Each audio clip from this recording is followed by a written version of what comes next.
안녕하세요, 안초룡입니다. 드디어 블록스피스가 곧 업데이트를 합니다. 이번에 나온 트레일러로 인해 업데이트 출시 일과 업데이트 내용에 대해 알려줬습니다. 그리고 무엇보다 중요한 게 매주마다 업데이트를 한 번 한다는데, 블록스피스가 주마다 업데이트를 한다니 준비를 많이 한 것 같죠? 그럼 이제 이번에 나온 트레일러를 보도록 하겠습니다. 자, 들어가자!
트레일러가 끝나면 쿠릉 리메이크 쇼케이스 영상이 나옵니다. 한번 보시죠. Alright, let me show you why this new lightning rework is actually insane. First off, orb charges are the core of the entire kit. You build them by landing in ones, and the orbs also regenerate passively.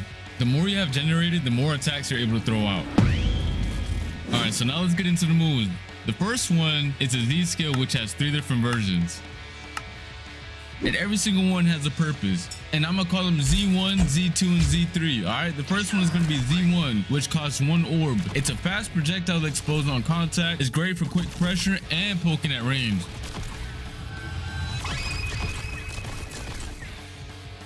Alright, and now we have the second one, which is Z2. It also uses 1 orb. You just have to hold it a second longer, but instead of just damage, it pulls the enemy in and it stuns them briefly.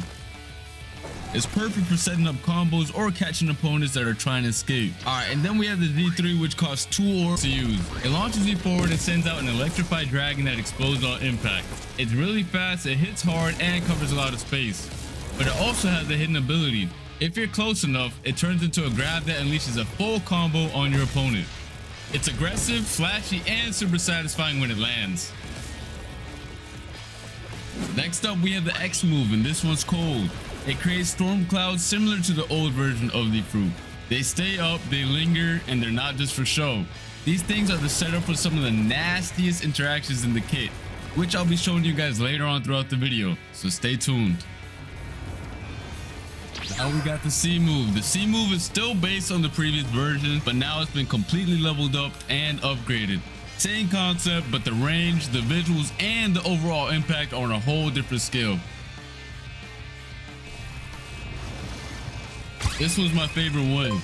The V skill is a charged explosion. You can hold up to 4 orbs to power it up. The more orbs you use, the larger the explosion and the more damage it deals. So it's not just for show. It's not just big, it's ridiculous.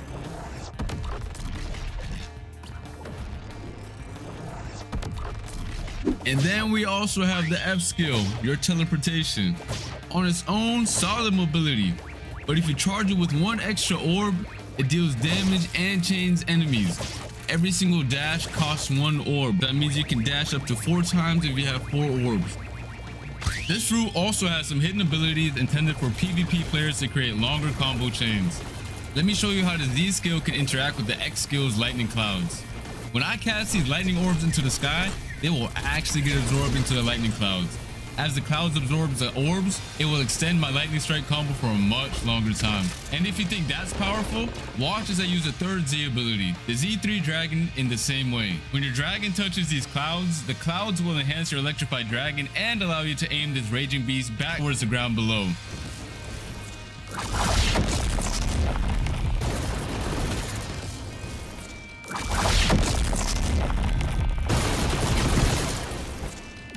Fruit is non-stop pressure, mix-ups, damage, mobility, it's everything. And if you know how to manage your orbs too, you'll go crazy, trust me. The ceiling on this is high, and once people figure out how to really use it, it's gonna be a problem.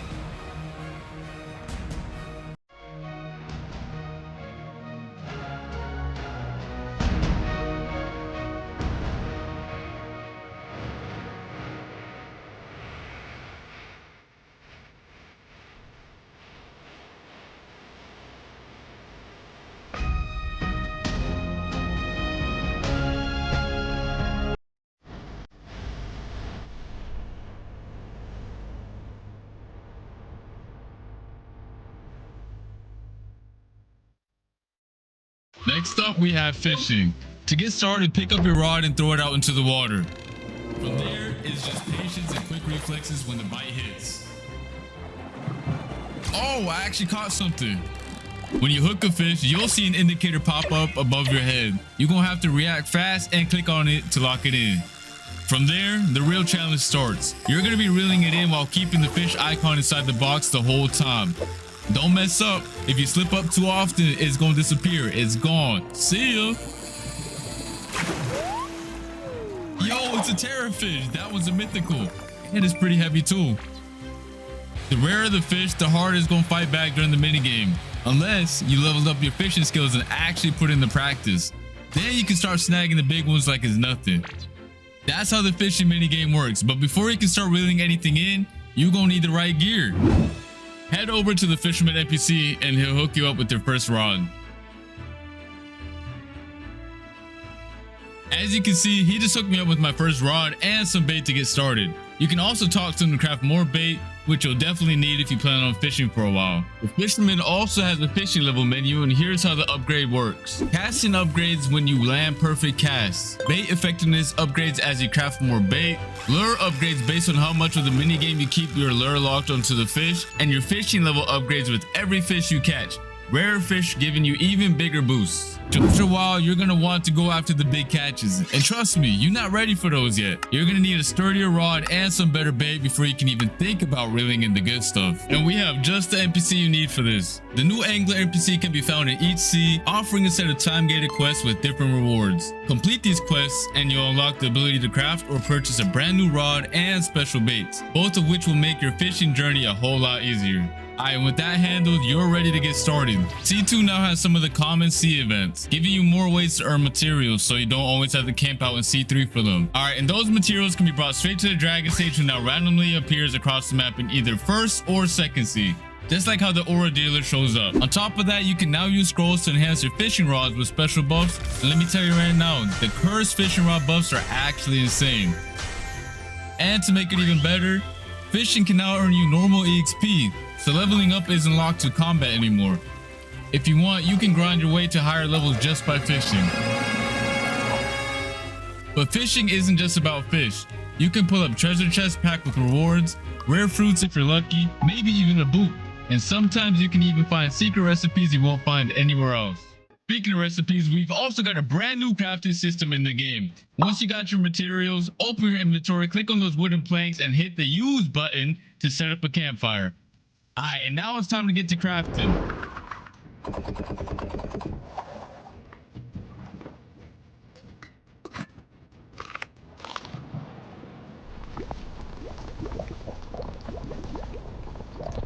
From there, you can cook up potions and food with effects that can really flip the game in your favor. Starting off with the fish kebab, which is food that gradually restores your health, but only outside of PvP.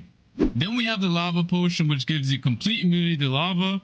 The aggro elixir forces nearby enemies to target you. The loot secret lets you see nearby chests through walls. Berserker's Elixir boosts your damage against enemies and bosses, and the Fortune Elixir increases all money earned from any source. We've also added a brand new event for you guys. The lightning event triggers every hour on the hour as storm clouds form over certain enemies around the map and electrifies them. These charged up enemies drop summer tokens, which you can use at the summer gacha dealer for a special event gacha spin. The amount of tokens you get depends on which sea you're currently in. If you have access to C3, that's where you want to farm, since you'll be receiving more tokens. Speaking of tokens, let's go check out the new summer gacha. But first, y'all gotta peep my new drip. I'm looking clean, yes sir. All you need is enough summer tokens and you're ready to spin for those crazy event rewards. This summer gacha works almost the same as before, but now you've got a higher chance at better fruits and some exclusive limited time fruit skins that you can only get during the event. These skins will be swapped out for another set of skins in the next rotation, so don't miss out. Keep in mind the regular gacha and the summer gacha share the same cooldown. 자, 영상은 여기서 끝납니다. 그리고 로블록스에서 블록스피스를 들어가시면 이렇게 8월 24일 일요일 오전 12시에 첫 번째 업데이트가 예정되어 있습니다. 근데 여기서 중요한 게 WEK11이라고 적혀있는데 이번 업데이트는 6개의 업데이트 중 첫 번째 업데이트고 일주일에 한 번씩 나머지 업데이트를 할 예정인 것 같습니다. 6주차 업데이트 이후에도 이런 식으로 업데이트를 할 수 있을지는 모르겠지만 기대 정도는 하셔도 좋을 것 같습니다. 아마 이번 업데이트에서는 쿠릉 리워크, 낚시 시스템, 요리 시스템 그리고 새로운 섬이 나올 것 같습니다. 정말 기대가 되네요. 업데이트가 되면 빠르게 쿠릉 리워크 리뷰를 하고 싶습니다. 영상 유익하셨다면 좋아요와 구독 한 번씩 부탁드리겠습니다. 그럼 이만.